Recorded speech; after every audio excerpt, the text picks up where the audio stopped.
Good morning दर्शक बंधु। आज हूँ जून 17 तारिख मंगलवार। आज दिन जाकर टॉप न्यूज आसन जानिबा। जदि आपण माने आम चैनल नुआ तेरे वीडियो को लाइक करी चैनल को निश्चित सब्सक्राइब करंतु। तेबे चलंतु आज खबर ऊपर नजर पकेइबा। तेबे प्रथम खबर, राज्य में आहुरी 4 दिन लगी रहिबो वर्षा। आहुरी 4 दिन राज्य में लगी रहिबो वर्षा एने सूचना देइछि आंचलिक पाणीपाग केन्द्र। 16 रु 20 तारिख मध्य ओडिशार विभिन्न जिल्ला में प्रबल रु अति प्रबल वर्षा हेबा सहित वज्रपात सहित झड़ वर्षार संभावना मध्य रहिछि। उत्तर पश्चिम बंगोपसागर उपर घूर्णिबलय सक्रिय रहिछि एवं वर्तमान समुद्र पतन ठारू 5.8 किलोमीटर उच्चतार दक्षिण पश्चिम आड़क ढली होई रहिछि। 24 घंटा पर ओडिशार जगतसिंहपुर, कटक और कलाहांडी जिलार गोटे दुईटी स्थान में बिजुली घड़घड़ी सहित प्रबल अति प्रबल वर्षा हेबो एवं झटका पवन बेग 30 रु 40 किलोमीटर प्रति घंटा हेबार संभावना रहिछि। एथिसह 17 जून पर ऑरेंज अलर्ट जारी मध्य करा जाइछि। ओडिशार मयूरभंज, केउंझर और सुंदरगढ़ जिलार गोटे दुईटी स्थान में बिजुली घड़घड़ी सहित प्रबल अति प्रबल वर्षा हेबो एवं झटका पवन बेग 30 रु 40 किलोमीटर प्रति घंटा हेबार संभावना रहिछि। तेबे परवर्ती खबर, डायरिया को नहीं बढ़िला भय। राज्यर विभिन्न होटेल ढाबारे चढ़ाऊ। राज्यर गोटे पर गोटे जिला को व्यापुछि झाड़ाबांती। दूषित पानी और बासी खाद्य खाउथिबार या व्यापिथिबार स्वास्थ्य विभाग पक्षरु कुआ जाइछि।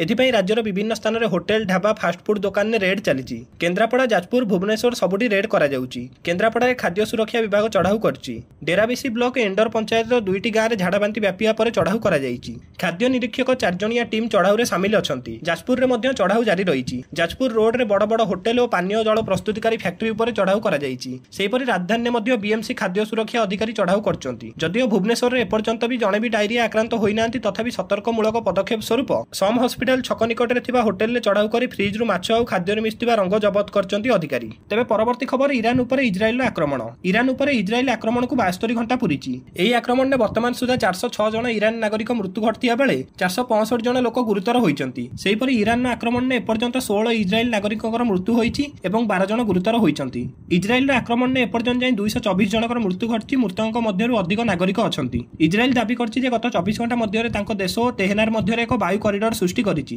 अर्थात इजराइल दाबी अनुसार एबे इजराइल वायुसेना निज देशरु तेहनीर मध्य एक विमान उड़ाई पारिबो एवं युद्ध मध्य करि पारिबो। एहारी मध्य इजराइल ईरान उपर बहु दूररु आक्रमण करिछि। इजराइल वायुसेना द्वारा ईरान विमान उपर आक्रमण करा जाइछि। एही आक्रमणर दूरता इजराइल ठारु पाखापाखि 2300 किलोमीटर हेबो। आक्रमण पर विमानटी संपूर्ण भावे जळि जाइथिला। सामरिक घाटी गुडी को टार्गेट करिया पर इजराइल एबे सामरिक ईरान भित्तिभूमि को टार्गेट करूछि। तेबे परवर्ती खबर, जनगणना पई विज्ञप्ति जारी। देशरे जनगणना पई आरंभ हैला प्रक्रिया। केंद्र सरकार आज जारी करछन्ती विधिवत विज्ञप्ति। जनगणना अधिनियम 1948 अनुसार केंद्र गृह मंत्रालय पक्षर विज्ञप्ति जारी होइछि। दुईटी पर्याय रे हेबो जनगणना कार्य। 2026 अक्टोबर पहिला रे प्रथम पर्याय एवं 2027 मार्च 1 रे द्वितीय पर्याय गणना करा जिवो। हिमाचल प्रदेश, उत्तराखंड, जम्मू काश्मीर और लद्दाख रे अक्टोबर पहिला 2026 रे करा जिवो। बाकी सब राज्य रे 2027 मार्च 1 रे हेबो जनगणना। भारत रे प्रथम थर पई जनगणना और जातिगत जनगणना एका संगे करा जाउछि। जेउ कर्मचारी माने जनगणना करिवे सेमानकु प्रथमे तालीम दिया जिवो। तापर फॉर्मेट प्रस्तुत हेबा परे फील्ड को जिवे। देश रे दीर्घ वर्ष धरि जनगणना पई अपेक्षा थिला। 2011 रे शेष थर पई होइतिला जनगणना। 2027 मार्च 1 तारिख रु देशभित्तिक जनगणना आरंभ हेबो एवं 2026 अक्टोबर रु केन्द्रशासित अंचल रे हेबो जनगणना। दीर्घ 17 वर्ष पर देश रे आरंभ हेबो जातिभित्तिक जनगणना। दुईटी पर्याय रे हेबो एई जनगणना।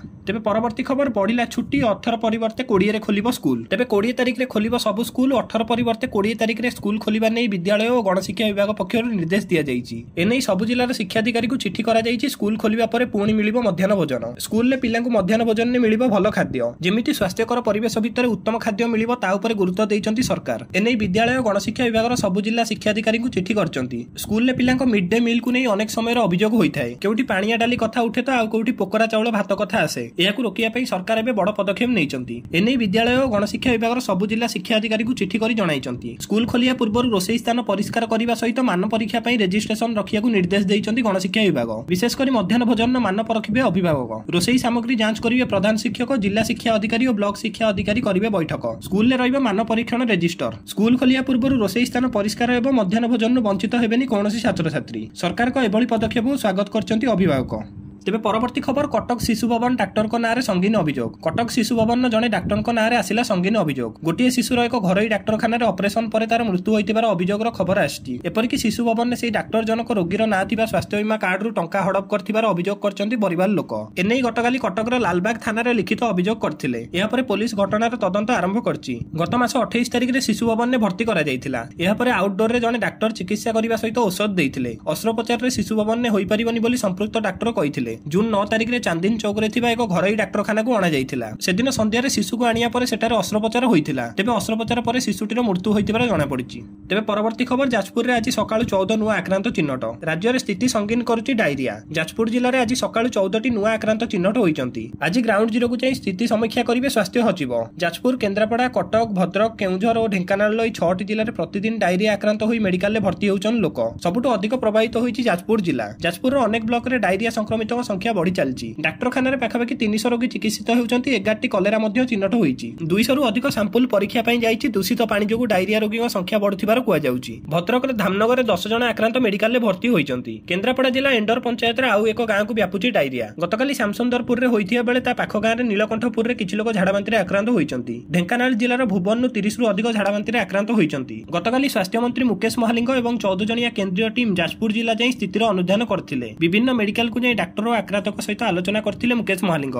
ତେବେ ପରବର୍ତ୍ତୀ ଖବର, ଆସନ୍ତା 20 ତାରିଖରେ ଓଡ଼ିଶା ଆସିବେ ନରେନ୍ଦ୍ର ମୋଦି। ଓଡ଼ିଶା ଗସ୍ତରେ ଆସିବେ ପ୍ରଧାନମନ୍ତ୍ରୀ। ଜୁନ୍ 20 ତାରିଖ ଦିନ 3:40ରେ ଭୁବନେଶ୍ୱରରେ ପହଞ୍ଚିବେ ମୋଦି। ବାୟୁସେନାର ସ୍ୱତନ୍ତ୍ର ବିମାନ ଯୋଗେ ଭୁବନେଶ୍ୱରରେ ପହଞ୍ଚିବେ। ଦିନ 3:45ରୁ 4:15 ଯାଏଁ ରୋଡ୍ ଶୋର କାର୍ଯ୍ୟକ୍ରମରେ ହେବେ ସାମିଲ। ବିମାନ ବନ୍ଦରରୁ ଜନତା ମଇଦାନ ଯାଏଁ ରୋଡ୍ ଶୋ କରିବେ। ଅପରାହ୍ନ 5:30ଟା ଯାଏଁ ବର୍ଷପୂର୍ତ୍ତି କାର୍ଯ୍ୟକ୍ରମରେ ରହିବେ। ରାଜ୍ୟରେ ଭାଜପା ସରକାରର ବର୍ଷପୂର୍ତ୍ତି କାର୍ଯ୍ୟକ୍ରମରେ ଯୋଗ ଦେବା ଲାଗି ଓଡ଼ିଶା ଆସୁଛନ୍ତି ମୋଦି। ବର୍ଷପୂର୍ତ୍ତି କାର୍ଯ୍ୟକ୍ରମ ସଫଳ ହେବା ସଙ୍ଗେ ସଙ୍ଗେ ମୋଦିଙ୍କ ଗସ୍ତର ସଫଳ ପ୍ରଭାବ କିପରି ରହିବ ତାହାକୁ ନେଇ ଭାଜପା ରାଜ୍ୟ କାର୍ଯ୍ୟାଳୟଠାରେ ଶୁକ୍ରବାର ଏକ ଗୁରୁତ୍ୱପୂର୍ଣ୍ଣ ବୈଠକ ଅନୁଷ୍ଠିତ ହୋଇଥିଲା। ଅପରେସନ ସିନ୍ଦୁର ସଫଳତା ପରେ ବିମାନ ବନ୍ଦରରୁ ପ୍ରଥମ ତିରଙ୍ଗା ଯାତ୍ରା ହେବ। ତେବେ ପରବର୍ତ୍ତୀ ଖବର, ଜାଣନ୍ତୁ ଆଜିର ପେଟ୍ରୋଲ ଓ ଡିଜେଲର ଦାମ। ଆଜି ଅଏଲ ମାର୍କେଟିଂ କମ୍ପାନୀ ଦେଶର ସମସ୍ତ ରାଜ୍ୟ ପାଇଁ ପେଟ୍ରୋଲ ଡିଜେଲର ଦାମ ଜାରି କରିଛନ୍ତି। ତେବେ ଚାଲନ୍ତୁ ଜାଣିବା ଆଜି ଦେଶର ପ୍ରମୁଖ ସହରରେ ପେଟ୍ରୋଲ ଓ ଡିଜେଲର ଦାମ। ତେବେ ଆଜି ଭୁବନେଶ୍ୱରରେ ପେଟ୍ରୋଲର ଦର 101 ଟଙ୍କା 3 ପଇସା ରହିଥିବା ବେଳେ ଡିଜେଲର ଦାମ ଲିଟର ପିଛା 92.60 ପଇସା ରହିଛି। ଏପରିକି ଦେଶର ପ୍ରମୁଖ ସହରରେ ପେଟ୍ରୋଲ ଓ ଡିଜେଲର ଦର କିଛିଟା ପରିବର୍ତ୍ତନ ହୋଇଛି। ଦିଲ୍ଲୀରେ ପେଟ୍ରୋଲ ଲିଟର ପିଛା 94 ଟଙ୍କା 77 ପଇସା ରହିଥିବା ବେଳେ ଡିଜେଲ ଦର 87 ଟଙ୍କା 76 ପଇସା ରହିଛି।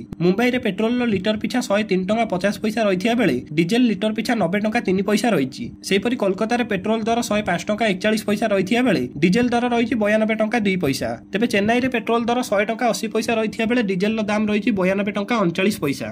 ତେବେ ଶେଷ ଖବର, ରଜରେ ରାଜଧାନୀରେ ମାତିଲେ ଚୋର। ଘରେ କେହି ନଥିବା ବେଳେ କଳାକନା ବୁଲାଇଲେ ଚୋର। ନୀଳାଦ୍ରି ବିହାରରେ ହୋଇଛି ଚୋରି। ସୂଚନା ଅନୁସାରେ ଏହି ଅଞ୍ଚଳରେ ଥିବା ଜଣେ ବ୍ୟକ୍ତି ରଜ ପାଳିବା ପାଇଁ ନିଜ ଗାଁକୁ ଯାଇଥିଲେ। ଘରୁ ଫେରି ଦେଖିଲା ବେଳକୁ କଳାକନା ବୁଲେଇ ସାରିଛନ୍ତି ଚୋର। ଘରୁ ସୁନା, ରୂପା, ଟଙ୍କା ଲୁଟି ନେଇଛନ୍ତି ଲୁଟେରା। ରାଜଧାନୀରେ ବାରମ୍ବାର ଚୋରି ଖବର ସାମ୍ନାକୁ ଆସୁଛି। ଲୁଟେରାମାନେ ବିଭିନ୍ନ ଆପାର୍ଟମେଣ୍ଟକୁ ଟାର୍ଗେଟ କରିଥିଲେ। ଘରେ କେହି ନଥିବା ବେଳେ ସୁଯୋଗ ନେଇ କଳାକନା ବୁଲାଉଛନ୍ତି। ତେବେ କିଛି ଦିନ ଚୋରି କମି ଯାଇଥିବା ବେଳେ ପୁଣି ରାଜଧାନୀକୁ ଚୋରି ଘଟଣା ସାମ୍ନାକୁ ଆସିଛି। ଦର୍ଶକ ବନ୍ଧୁ, ପ୍ରତିଦିନ ଗୁରୁତ୍ୱପୂର୍ଣ୍ଣ ଖବର ସର୍ବପ୍ରଥମେ ଜାଣିବା ପାଇଁ ଆମ ଚ୍ୟାନେଲକୁ ନିଶ୍ଚିତ ସବସ୍କ୍ରାଇବ କରିବେ।